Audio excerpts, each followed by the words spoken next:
Hi there, my name's Adeline. If you are a singer or a songwriter or a musician who has a whole bunch of ideas in your head but you just want to let it out into the world, and today we're going to be going through the 3 different ways that you can create a demo. With each level, it depends on what kind of tools you have to work with and what kind of budget that you have to work with. And also please keep in mind that I'll be using a lot of Apple terms because that's just what I primarily work with. However, if you have an equivalent of yours in mobile or desktop usage, please leave it in the comments down below. I would love to talk about the differences and the equivalent that you currently have. So, level 1, do not underestimate the power of a really good voice memo. Recently, when I wrote a song for a wedding, they actually preferred the voice memo version of it. I did 2 different versions. The first one was, of course, just like, oh, here's a rough sketch of what I want, and it was through a voice memo. I just quickly sent it over.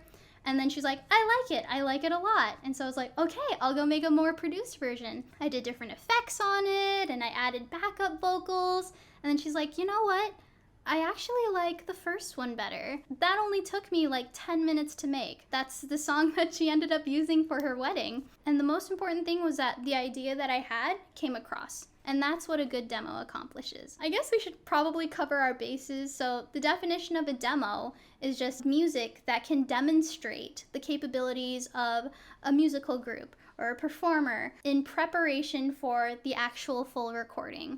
Anyway, back to voice memos. If you're going to be using your voice memo, please keep in mind mic placement. If you don't have an iPhone, maybe it'll be different for you, but you can have up to 3 mics with the iPhone. Back when you're using the video, bottom when you're on a call, and on the top, there's an added speakerphone option for FaceTime usage and for just speaking through a speakerphone. So depending on the kind of app, it'll make a combination of microphones, and make sure that you point the mics at where the sound source is coming from. You don't want it up here. This is like one of the worst things that you do not put your phone in your face. A really good distance, probably like an arm's length or like this part of an arm. Elevation wise, keep in mind like where you're gonna tilt your head. Also keep in mind if you're gonna have 2 instruments playing, like your guitar and your voice, put your phone in a way that the instruments sound balanced. And the same for when you're using headphones. One of the horrible things that I actually figured out was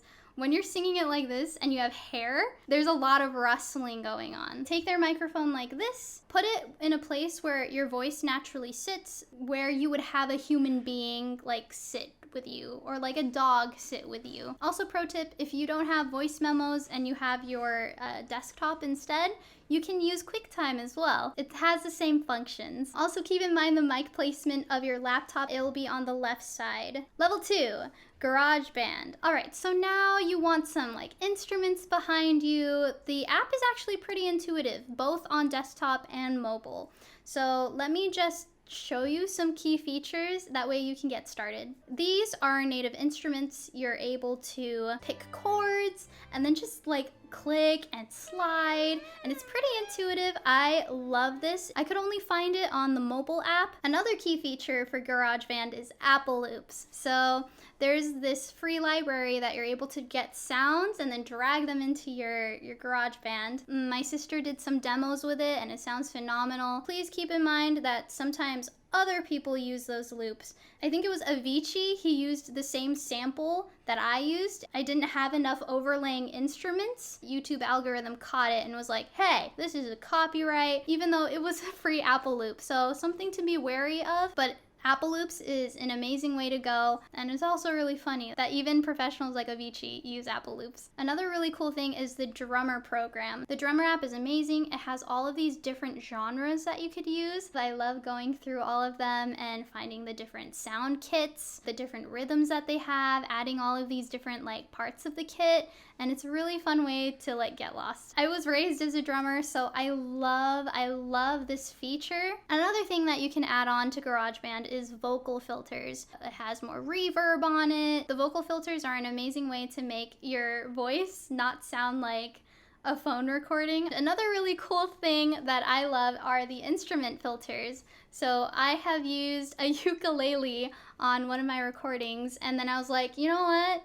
This would sound really cool as an electric guitar.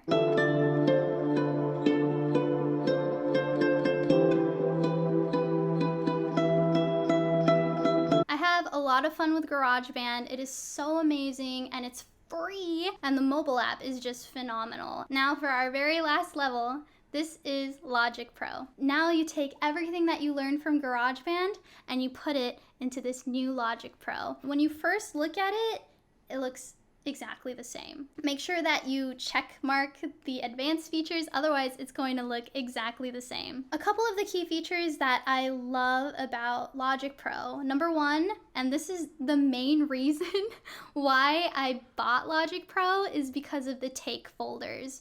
So for GarageBand, you just record it and then you either make a new track or you delete it and redo it. With Logic Pro, you have one main compilation track, and then you can make a bunch of takes in between that, highlight your favorites, and then that would make up the perfect track. Sometimes it's best to do like a whole bunch of different takes, and then I call it Frankenstein, but you just Frankenstein all of your favorite takes. The other feature that I'm crazy about with Logic Pro is it's called Flex. Flex, especially Flex Pitch, you're able to customize the pitch that you want it at. If you hit a wrong note, oops, you could just fix it, drag it back up, drag it back down, and then it would be none the wiser. So the next feature that I love is MIDI. MIDI is basically information from a little keyboard like this. You input the information and then you can make any sound come out of it. When you hit the wrong note on MIDI, or when you have the wrong timing on MIDI, you can just take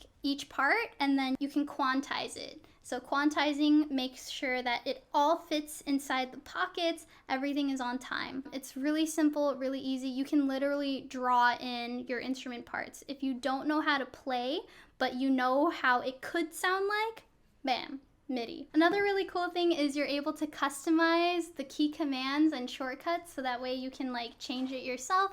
If you think tapping tempo, you want to use the letter T instead of the default version, you can change it in the change command window. So speaking of this window, you can find all the other rainbow of what else and what other tools that you have. Highly recommend that you just explore and just have fun. That was our 3 different ways. I hope this was helpful for you. Keep creating and keep doing. I'll talk to you later. Bye.